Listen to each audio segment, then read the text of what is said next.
Before we begin today's lesson, I'd like to paraphrase Earl Nightingale in Lead the Field, where Earl simply makes the distinction: those that have command of the English language are also those that are the highest paid in our society. Their ability to distinguish synonyms and antonyms from one another allows them to make decisions and open doors for them that others don't see. To illustrate this point a little further, let's take a look at a dollar and let's see if it has synonyms. Case in point, let's take a look at a Federal Reserve note. How about an Eisenhower dollar? Or a Susan B. Anthony? And how about that gold coin that the bankers always talk about, the Sacagawea? Now, enough of those imposters. Why am I even talking about that? You want to learn about money. Here's a Morgan. Here's an eagle. Notice they both say $1. Question: are these synonyms? They all state $1. Now, the imposters, guess what they don't have? They don't have any gold. They don't have any silver. The ones that hold the integrity of the Constitution of silver, they're worth more. Now, just to keep it simple, one has silver, one doesn't. These are examples of money. These are examples of currency. The reason I'm making this distinction is because I don't want you to end up like these guys.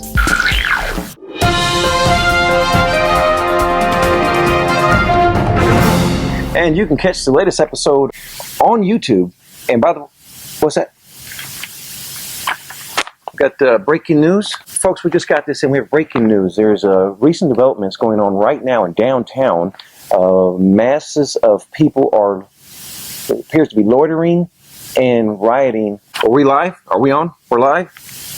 All right, I understand where he's mic'd up. Johnny, we have a gentleman by the name of Johnny No Cash. Mr. No Cash, I understand that you are in front of the bank of J.D. Morgan. Can you tell me what actually is going on down there? What's the issue? I tell you what's wrong. They're sending all of our jobs overseas.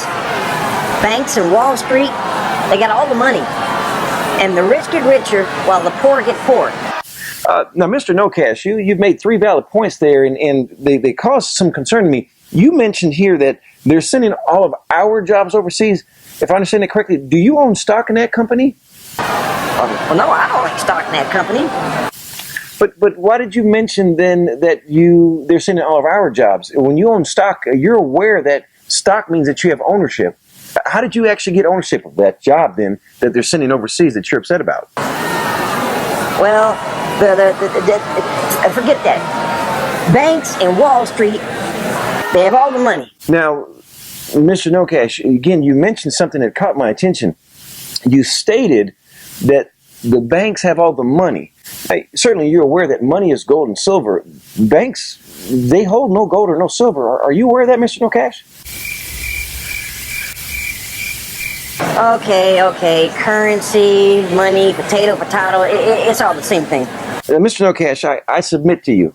Have you considered changing your vocabulary to what the 1% would call money and what you're calling money? Have you considered making that distinction because they're not synonyms? Mr. No Cash, I just want to make sure you're aware of this, and as well as everyone out there. The money is only in 4 locations. We're dealing with West Point, we're dealing with Philadelphia, Denver, and San Francisco. You're not in that city. You guys aware of that?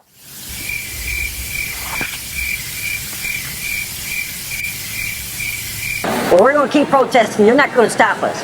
We're going to get what's ours. Yeah, let's go, guys. Come on. We want our money. Well, folks, there you have it. Scoop Jackson. As it comes to you, we'll bring it to you.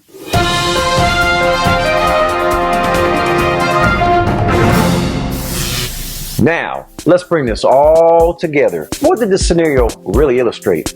It is the power of words. If you noticed, the commentator made the distinction to the person that was protesting.